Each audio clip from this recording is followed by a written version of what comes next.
Today on the Matt Walsh Show, the media continues to openly root against the United States, which is something, of course, they've been doing for decades, but it's been even more grotesque and getting more grotesque by the day during this crisis. Also, 5 headlines, including a whole bunch of congressmen who apparently don't understand how to wear a mask and don't understand why we are wearing masks, and I think need to be reported to the various snitch lines for their violations of social distancing. And today in our Daily Cancellation, I will be canceling everyone, just everybody. It's time. It needs to be done, and I'll explain why. All of that is coming up. But first, a word from LifeLock. You know, you need to be prepared, and if recent events have taught us anything, is that you need to be prepared in general. The Boy Scouts taught us that, so we should have been listening. You need to be prepared for any eventuality. There are some people who seem like they're prepared for anything. If you have a cut, they've got a Band-Aid ready to go. If you need a battery, they've got all the multiple sizes on hand. But if they're worried about identity theft and only monitoring their credit, they may not be as prepared as they think they are. Breaches seem like they're happening more these days. And with your breached information like your name, your social security number, and more, criminals can commit identity theft. They can wreak all kinds of havoc in your life.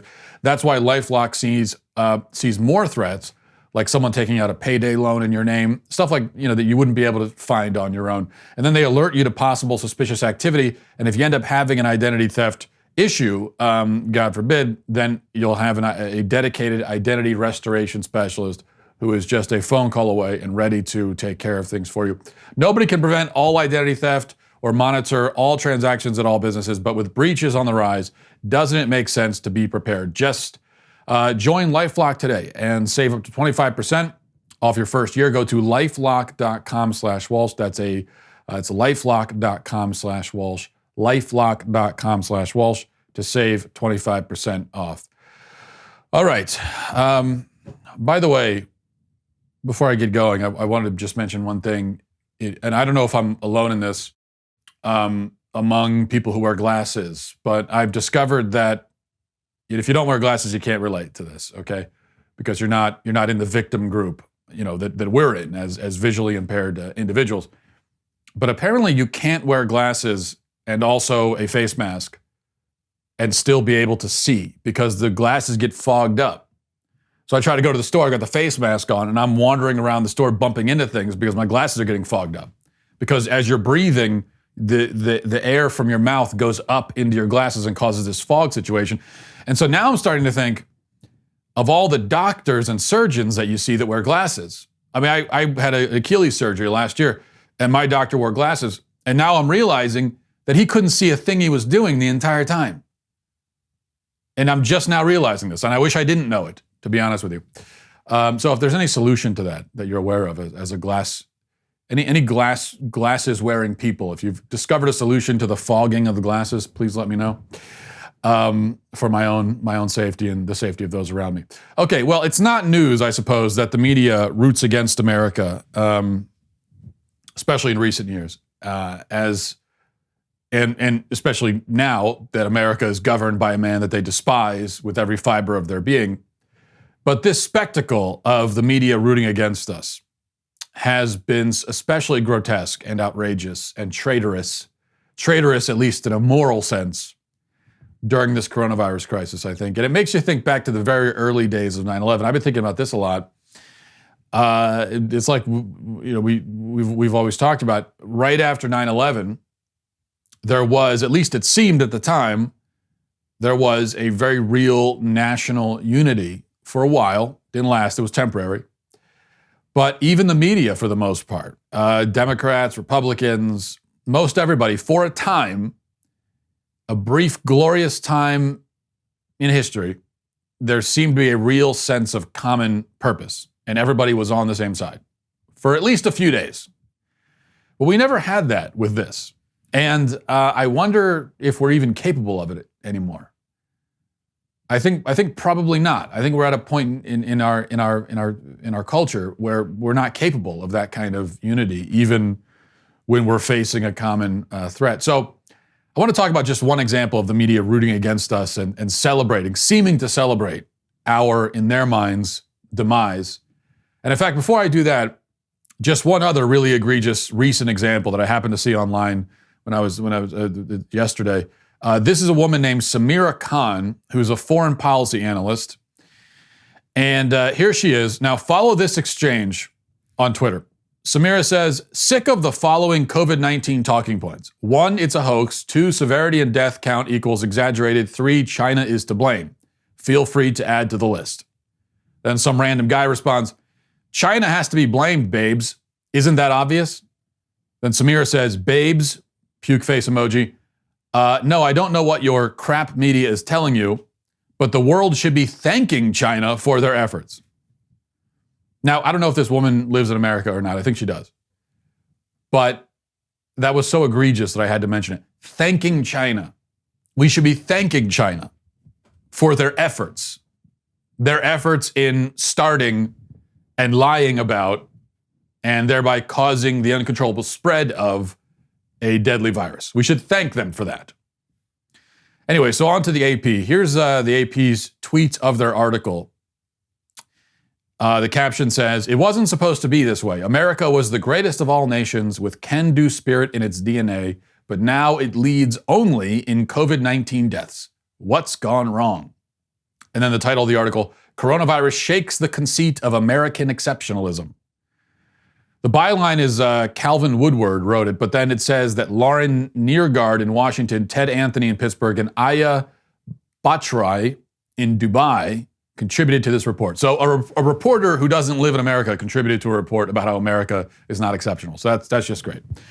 Reading from the article, it says, when the coronavirus pandemic came from distant lands to the United States, it was met with cascading failures and incompetencies by a system that exists to prepare, protect, prevent, and cut citizens a check in a national crisis. The molecular menace posed by the new coronavirus has shaken the conceit of American exceptionalism like nothing big enough to see with your own eyes. A nation with unmatched power, brazen ambition, and aspirations through the arc of history to be humanity's shining city upon a hill cannot come up with enough simple cotton swabs despite the wartime manufacturing supply powers assumed by President Donald Trump. Then it continues on, for effective diagnostic testing, crucial in an infectious outbreak, look abroad to the United Arab Emirates or Germany or New Zealand, which jumped to test the masses before many were known to be sick. Or to South Korean exceptionalism, tapped by Maryland's Republican Governor Larry Hogan, who accepted a plane load of 500,000 testing kits from South Korea to make up for the U.S. shortfall. Simple gloves, complicated ventilators, special lab chemicals, test swabs, masks, gowns, face shields, hospital beds, emergency payouts from the government, benefits for idled workers. Each has been subject to chronic shortages, spot shortages, calcified bureaucracy, or some combination. Okay, and then it goes on from there. I can't read the whole thing. It's quite lengthy. Now, here's the thing, and you get this a lot from the media. Many of the points being raised that I just read there and throughout the article are not wrong. It would certainly be hard to argue that the response from our country has been stellar, exactly, and we were caught unprepared, and we shouldn't have been unprepared, and we have government agencies that are supposed to be keeping us prepared for this sort of thing, like the CDC. And they didn't do their job. And many of the other things that this article points out are true, yes, but they marshal all of these facts in service to an ideological point, and then they cover it in a falsehood. The ideological point is that American exceptionalism is just a conceit and a false one. And the falsehood is that we lead only in COVID-19 deaths, which implies, obviously, first of all, that we don't lead in any other category, which is not true. But it's also untrue that we lead in COVID-19 deaths. That, the only way to get to that statistic, and the media has to know this. So when you've got the media constantly saying that we lead in COVID-19 deaths, they have to know that what they're saying is not true. At best, highly misleading, but really simply untrue. Yet they keep saying it. Why do they keep saying it? Well, it's almost like they want it to be true. Or at least they want us to believe that it's true. And this is what I'm talking about with rooting against America. So the only way to get to that statistic, the only way to support the idea that we lead in deaths is to do two extremely disingenuous things. One is to ignore population size and to just do a straight up comparison between our total deaths and total deaths in like New Zealand, and Denmark, completely putting aside that our population is many, many, many, many, many times larger than those countries. So obviously we're going to have more deaths. Then you also have to ignore total cases. And of course, we don't know the total cases for any country. And the fact that we don't know that is a problem because it also means that the death toll is probably a lot lower than we think. But still, obviously, if you have more cases, you're going to have more deaths. And obviously, America is going to have more cases than a place like New Zealand because we have a lot more people. And also, we have a lot more people coming here from other parts of the world.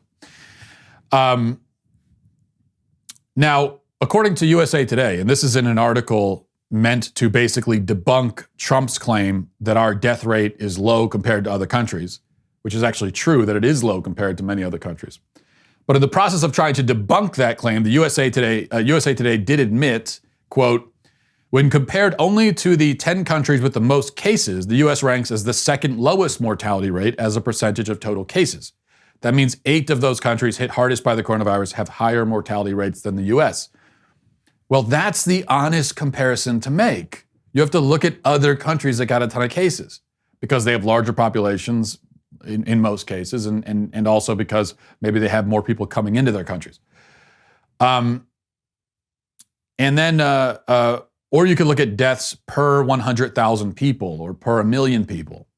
And when you do that, so you're looking at it more on a per capita basis, and when you do that, we're nowhere near the top of the list. In fact, I don't think we even make it into the top 10 when you look at it that way. And then, in order to claim that America leads in deaths, you also have to take China at its word on its death count, and you have to assume that a country like India, with 1 billion plus people, claiming only 700 deaths, you have to assume that that number is accurate. And not to say that India would be lying about their death count, maybe they would be, but also you have to think in a country like India, they may not have successfully counted all the people who actually died of this illness. But you have to put that to the side. You have to assume that in India, with 1.3 billion people, only 700 have died of coronavirus. And China's being honest. So you assume all of that. And then even then, you don't get to America having the most cases. Now, none of this, again, is to say that our response in America has been good. It hasn't, in my view. But the media wants us to believe that it's the worst and that we're the hardest hit and that we're the most incompetent. And you can practically see the gleeful smiles when you read this stuff. This is what happens when you buy into the narrative that America is the villain of the world. And then when bad stuff happens to your country, if you've bought into a narrative that your country is the villain, bad stuff happens to your country, and then I guess you feel pretty good about it. It seems that that's the case for a lot of people in the media. Okay, let's move on to headlines. Number one, NFL draft was last night. They had to do it all virtual, which meant that Roger Goodell, for the first time ever, wasn't booed every time he spoke, the NFL commissioner. Usually at these events, he gets up there for the first round anyway to announce the people who've been drafted to the various teams. And every time he takes the stage, he's booed. But that didn't happen this time. I watched a little bit of it, mainly because I'm desperate for sports, like most red-blooded American men. So I'll even sit and watch guys on a webcam list the names of players who've been drafted. That's how desperate I am for some kind of live sporting event. But it was kind of awkward because they had webcams in all of the homes of the projected first-round draft picks. So we could see their excitement in real time as they learned that they were drafted, which had to be annoying. You know, I felt bad for those kids because this is one of the biggest moments of their lives, the moment their life changes, the moment that all the years of hard work pays off. It's a very significant, profound, beautiful moment for them.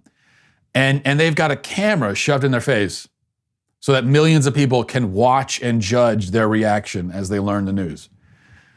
Now, I think even like during holidays or a birthday, when I have to open presents in front of other people, and I don't have a camera shoved in my face, well, sometimes I do, but I don't have millions of people watching. But even that, I really hate opening presents in front of other people.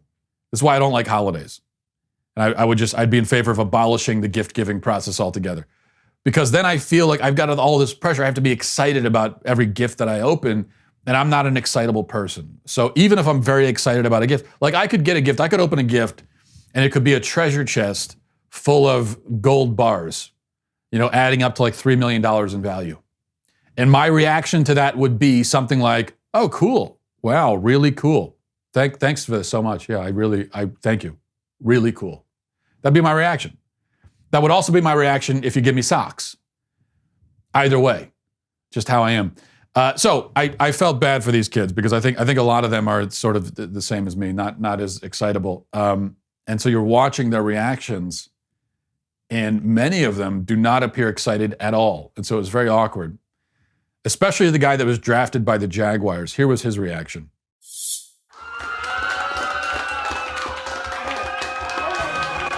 Well, there you see happiness all the way around. And just so you know, obviously it makes a lot of sense because the Jaguars moved on from Jalen Ramsey last year. They clearly needed help at the cornerback position.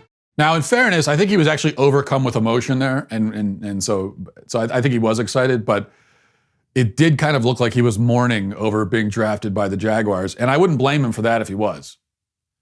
By the way, his reaction was judged by jerks like myself, as I am doing to him right now what I hate when people do to me. So, moving on. Dr. Scott Gottlieb on Twitter says this. Study of 318 outbreaks in China found transmission occurred out of doors and only one involving just 2 cases. Most occurred in home or public transport. Raises key chance for states to move service outdoors, religious, gym classes, restaurants, etc. Now, this is, in spite of this, you still got morons panicking over people going to the beach. And as I've been saying all along, even though I'm not a doctor, it seemed obvious to me that the beach is probably one of the safest places in the world you can be right now. Fresh air, open air, lots of wind, lots of circulation there. It's hot, it's sunny. Just doesn't seem like the best environment for a virus to be transmitted. If I were a virus and I wanted to be transmitted, I would not choose, and I could choose anywhere, I would not choose a beach. I would choose a public transportation, and in lieu of that, if not that, at least yes, being. I think the best case scenario would be, being cooped up in a house with other people. Now that's a great opportunity for transmission. So yeah, and I think this could be a solution for a lot of businesses that are apprehensive about opening when they're allowed to open. If you can move it outside, have people sitting outside as much as possible. Churches doing outdoor services. As we move into the warmer months in the summer and everything, I think that could be a great solution. Might not be possible for every church and every restaurant, of course, but where it is possible, I think that could be a good way of doing it. Let's see, number 3, the mayor of a city in Japan is under fire for saying that men should do the grocery shopping because women take too long and they clog up the lanes at the store by dawdling around. This is what he said, quote, "Women take a longer time grocery shopping because they browse through different products and weigh out which option is best. Men quickly grab what they're told to buy so they won't linger at the supermarket. That avoids close contact with others." I think this is obviously true. And people are upset, of course, because of course, they're always going to get upset when you make any sort of observation about women that appears to be less than flattering. If you dare say anything about women that is short of bowing before them and worshiping them, anything short of that, and it's highly offensive. But this is obviously true, it seems to me. Certainly in my experience of both being a man and a husband and also going to grocery stores, and also just what I know about men. Men are all about efficiency, okay? Men are going to be more efficient in pretty much everything. If you want efficiency, go to a man. Whether it's grocery shopping, whether it's telling a story about what happened to them during the day, whether it's anything, man's gonna be more efficient. Now, that's not to say that the man is always gonna do a better job. Because yeah, I would say that women, if you got all the time in the world, then yeah, you want the woman to do the grocery shopping because she's going to be thinking very hard about what she's buying. She's going to be finding the best deals, and all of that. But we're in a position right now where we just need to get in and get out. And if you need someone to get in, get it done, and get out, you need men. You need men for that. So that's now when I'm at the grocery store, I've got my list and I'm just going through the aisles as fast as I can, grabbing it. I don't even look at it hardly. I just grab first thing I see, first version. If there's something on the list that says, mayonnaise or whatever, I'm just grabbing the first jar that I see. I'm not sitting there. Now, if it was my wife, she's going to sit there and she's going to look at all the different versions of mayonnaise. She'll think, what's the healthiest? What's the cheapest? Can I get a deal here? What brand do we like the most? This jar is a little bit bigger than that jar. Is that a better deal than that one? Oh, do I want mayonnaise that has olive oil flavoring, or we don't have time for that right now. Maybe in the future, but right now you just got to grab the mayonnaise. And so I think that obviously you need men. You need men for that. Number 4, I'm going to be putting a report into de Blasio's social distancing snitch line, where you report violations of social distancing rules, because I saw a New York resident, flagrantly violating social distancing policies. And I think this needs to be reported to de Blasio ASAP. On behalf of my constituents in the Bronx and Queens, New York's 14th congressional district, the most impacted district in America, calling people losing their families every day. It is a joke when Republicans say that they have urgency around this bill. The only folks that they have urgency around are folks like Ruth's Chris Steakhouse and Shake Shack. Those are the people getting assistance in this bill. You are not trying to fix this bill for mom and pops, and we have to fight to fund hospitals, fighting to fund testing. That is what we're fighting for in this bill. It is unconscionable. If you had urgency, you would legislate like rent was due on May 1st and make sure that we include rent and mortgage relief for our constituents. So there's AOC inside around other people holding her mask in her hand while she shouts. I think taking the mask off to shout, taking the mask off in order to shout seems like it really defeats the purpose of the mask. In fact, you probably mainly need the mask for the shouting part. Like, you'd be better off not wearing it for any other part and just putting it on for the shouting, because that's when the spittle's going to be going all over the place. That's like if you have a mask and you're walking around to the store or something, and as soon as you have to cough, you just pull the mask down to cough, and then you put the mask back up. It defeats the purpose. It reminds me, in fact, I was at Walmart the other day, and there was a woman. I'm not joking. She was walking through the store. And she had pulled her mask down to sing.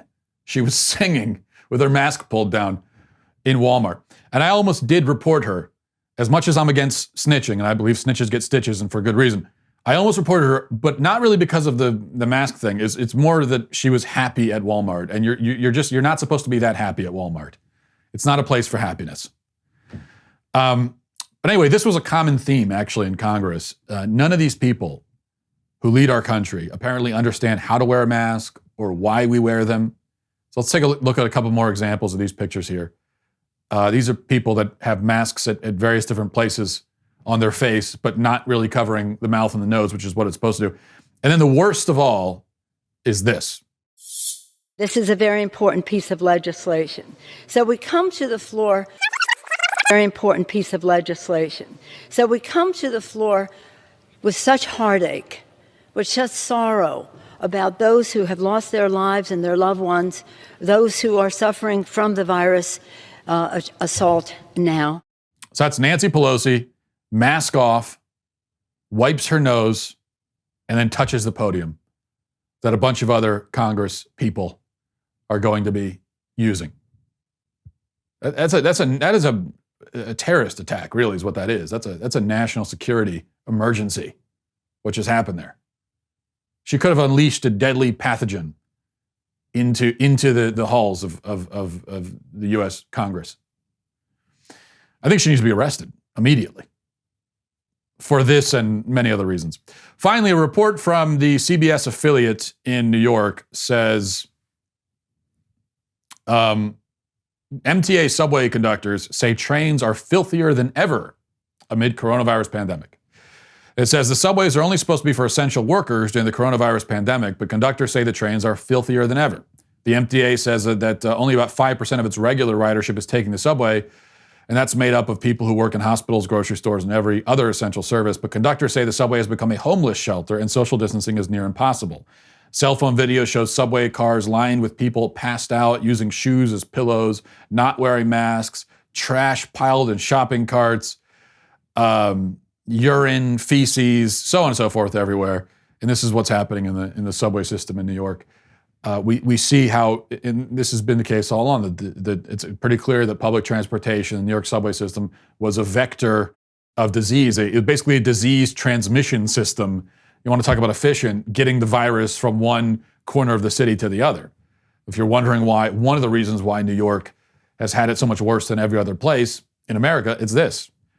When you've got this disease transmission system shooting the disease all over the place, and then you've got, like 20,000 people per square mile living in this densely packed place, it's not hard to see why they've had such a hard time of it. Okay, now let's move to our daily cancellation. For our daily cancellation, I'm going to be canceling everybody. You know what? Everybody's canceled. Everybody. And I'll tell you why. There have been headlines in the media like this from NBC, and it says, Trump suggests injection of disinfectant to beat coronavirus and clean the lungs.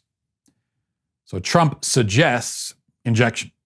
And then tweets like this from a Biden staffer. It says, this election is a choice between two competing visions for America. One that says you should drink bleach to cure viruses, and another that says do not drink bleach. And then we've got indignant fact checks from conservative sites like Breitbart. Fact check, no, Trump didn't propose injecting people with disinfectant.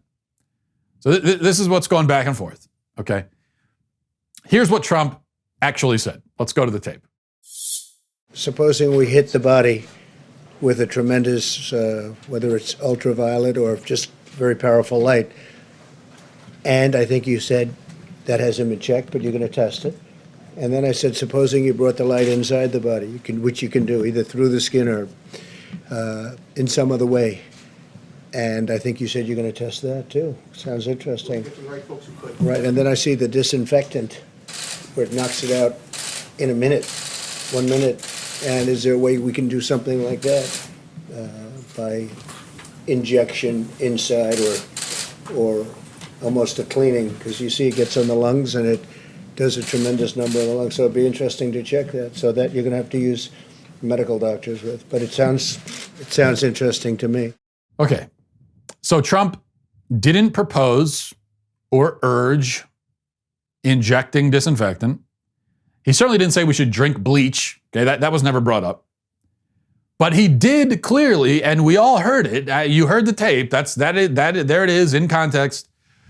He did ask whether we could inject disinfectant into the body to clean the body. He did ask that. He did bring that up. He didn't urge it, didn't propose it, didn't tell people to run out and do it. He certainly didn't say go grab some Lysol or Clorox or something and inject it into your veins. He didn't say that, but he did ask about it. And so we see here a familiar dynamic, and this is a dynamic that I'm really tired of. I loathe it, in fact. And that is where Trump says something dumb, and let's face it, this was very, very dumb. And then the media twists it into something even more dumb. And then conservative media comes along and righteously, calls the media to task, calls them godforsaken liars, and explains that Trump didn't say that dumb thing. He said a slightly less dumb thing. You liars, he didn't say that dumb thing. I mean, he did say something pretty dumb, but it wasn't that dumb. And I'm just so tired of the whole thing. The media's lying about it, but I can't muster the energy to be that angry at them when he did in fact say something very stupid. And so I kind of think he's the president of the United States, he's an adult, maybe don't say the stupid stuff.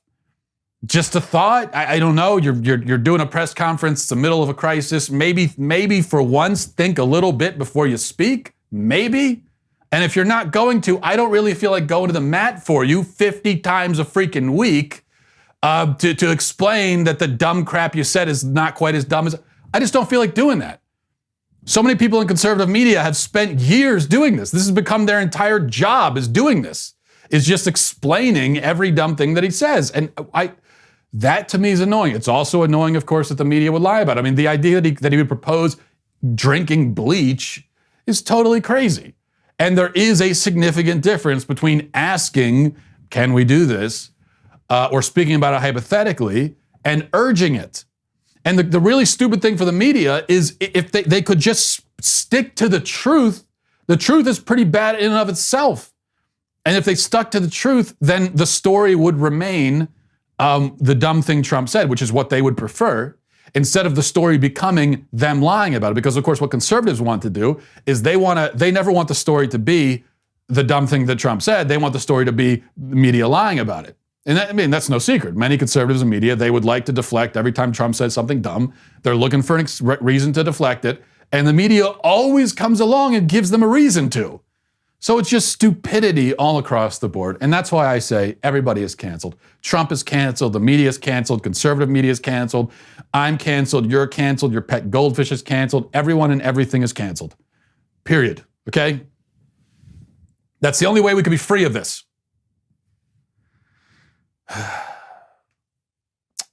Let's go to some emails.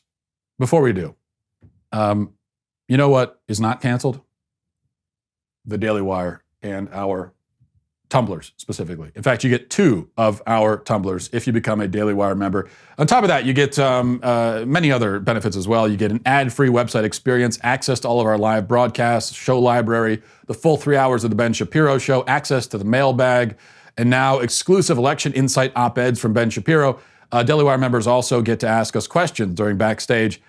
And you get to participate in our all-access live shows, which are a lot of fun as well. So that's 2 leftist tumblers, leftist tiers tumblers, not leftist tumblers, I should clarify. These are not tumblers for leftists. They're tumblers for the tiers of leftists. When you become a Daily Wire Insider Plus or all-access member, and you get 10% off with coupon code Walsh, just head on over to dailywire.com/subscribe. That's dailywire.com/subscribe, coupon code Walsh, and you get the rarest of all beverage vessels times 2. Let's see. This is from Madison. Says, good afternoon. I just finished listening to your program and felt compelled to comment after hearing the stories about weird homeschooled kids in college. I wanted to refute the idea that these people are somehow less or strange because of it. I'm currently in college and help mentor incoming freshmen. I can't speak. I can't read or speak, and I went to public school. So what does that tell you? Don't blame this on homeschooling. I mentor incoming freshmen as they transition from high school. Back in August, I met a woman named Penelope who'd been homeschooled from middle school, and she was one of the nicest people I'd ever met, except for not knowing what a Scantron was. What a freak. What a freak. Doesn't know what a Scantron is? Weirdo. She was no different from all the other students and proved to be kinder and more intelligent than a lot of incoming freshmen. She has been accepted into the mentoring program and will be helping other students next year. It seems to me that all these stories are coming out now because people are jealous. Homeschool students are ahead of the curve and are doing better with the transition to online than most other students that I've helped. I appreciate what you do on your show, and thank you for being one of the few people in the media who are keeping their heads on. Yeah, and I wanted to read that because we were getting all these anecdotes from people that I did read, and in fairness, trying to get both sides of it, but anecdotes from people talking about the weird homeschoolers and so on. I've responded to that. I'm not going to respond to it again. But all these people saying that, I meet all these homeschoolers and they're so weird. I don't know what, I'm not saying they don't exist, but what, I've met a lot of homeschoolers, and for the most part, these are really impressive people. So what homeschoolers are you meeting exactly if you've never met any of the really impressive ones? So I agree with Madison. That's been my experience as well. This is from Kyle. Says, hi, Matt. I enjoy hearing you talk about the arguments for God, especially the arguments for God that you don't like. Most apologists aren't willing to do this, so your honesty and critical thinking is refreshing. I've never heard you talk about the transcendental argument for God and would love to hear your take on it. I know you're not a fan of the presuppositional approach, so I think I know how you'll feel about this. I'm not, that's true. If you aren't familiar, tag transcendental argument for God. Goes like this. Sorry, I lifted this from Wikipedia just because it's a short explanation. 1, God is a necessary precondition for logic and morality because these are immaterial yet real universals. 2, people depend upon logic and morality, showing that they depend upon the universal, immaterial, and abstract realities which could not exist in a materialist universe, but presumes the existence of an immaterial and absolute God. 3, therefore God exists. If he didn't, we could not rely upon logic, reason, morality, and other absolute universals, and could not exist in a materialist universe where there are no absolute standards or an absolute lawgiver. And going back, this is now back to Kyle's phrasing, or to put it in the terms that Matt Slick, he's an apologist, puts it, 1, we have only 2 possible options by which we can explain something, and one of those options is removed. By default, the other option is verified since it is impossible to negate both of the only 2 existing conditions. I think there was a word missing there. If we have only two possible options by which we can explain something and one of those options is removed, then by default, the other option is the one that we have to go with. 2, God either exists or does not exist. There is no third option. 3, if the no God position, atheism, clearly fails to account for logical absolutes from its perspective, then it is negated, and the other option is verified. 4, atheism cannot account for the necessary preconditions for intelligibility, namely the existence of logical absolutes. Therefore, it is invalidated as a viable option for accounting for them, and the only other option, God exists, is validated. Back to Kyle. I'd love to hear your thoughts on this. Thanks. Whew. Okay. That's interesting. I haven't given this line of argumentation much thought. I am vaguely familiar with it.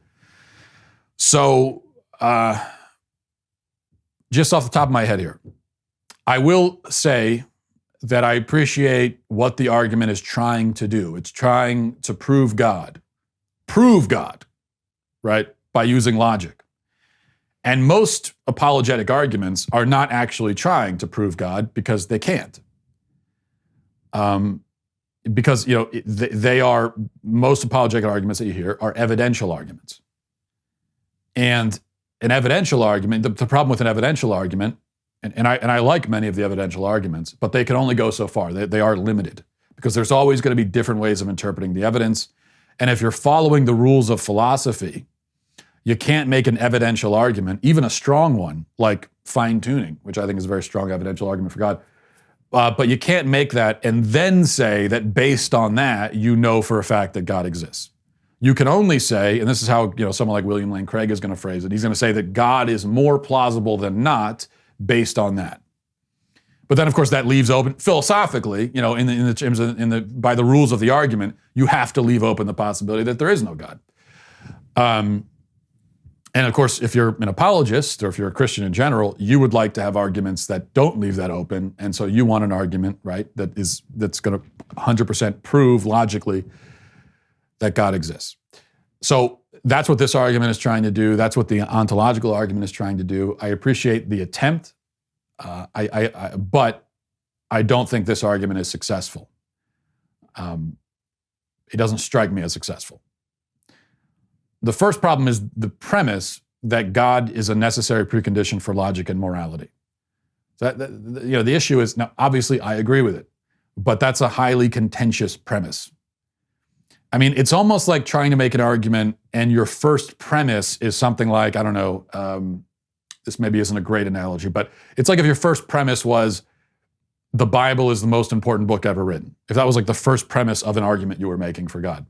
Now, I agree that the Bible is the most important book ever written. I think it's a fairly easy thing to prove, or at least to argue in favor of, but it is controversial. It's not self-evident. You do have to argue for it. So you can't really start there. You got to start further back to get there. And I think something like God is a necessary precondition for logic and morality, that's a highly contentious premise. It's an argument, in fact, in and of itself, that you have to provide evidence for. You can't just assert it.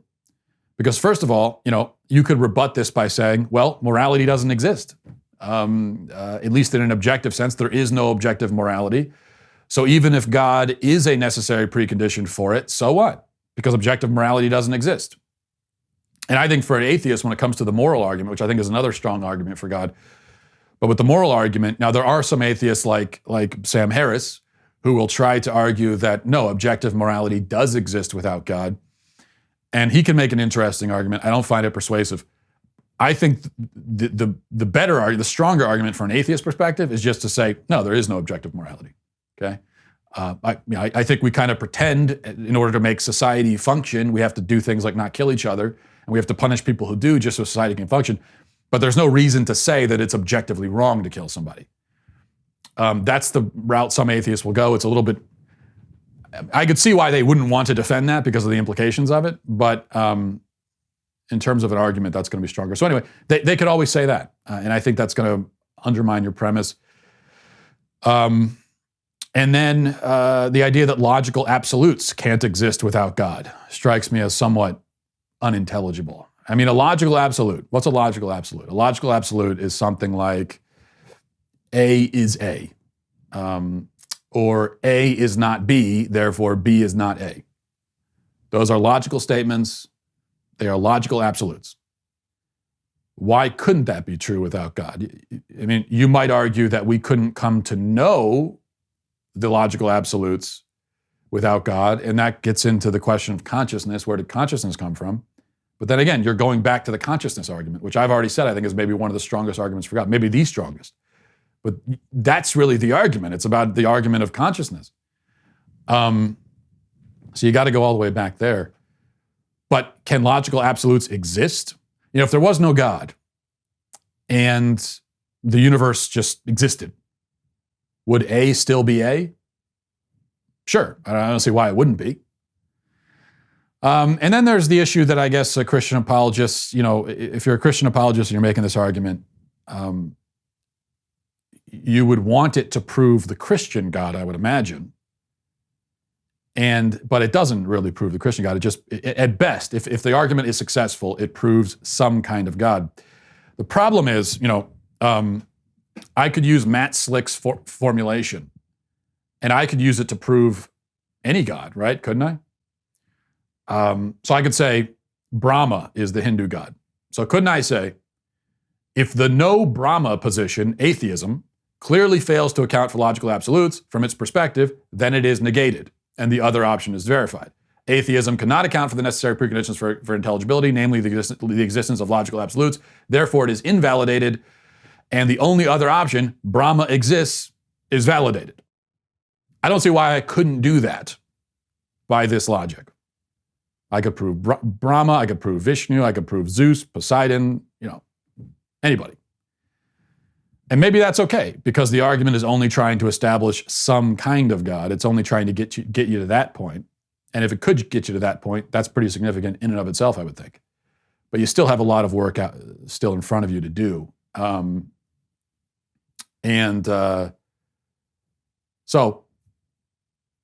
But anyway, I don't think that the argument gets you to that point. I don't think it really achieves a liftoff because of the problems with the premises. I have to think more about it, though. It's an interesting, as I said, I think this is good for apologists to be thinking in terms of logical arguments as well as evidential arguments. But I don't know if this one really works. Thanks for that, though. Thank you for that question. Always interesting. And have a great weekend, everybody. Godspeed.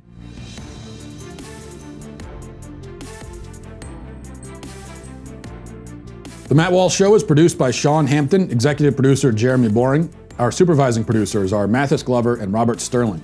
Our technical producer is Austin Stevens, edited by Danny D'Amico, and our audio is mixed by Robin Fenderson. The Matt Walsh Show is a Daily Wire production, copyright Daily Wire 2020. If you prefer facts over feelings, aren't offended by the brutal truth, and you can still laugh at the insanity filling our national news cycle, well, tune in to The Ben Shapiro Show. We'll get a whole lot of that and much more. See you there.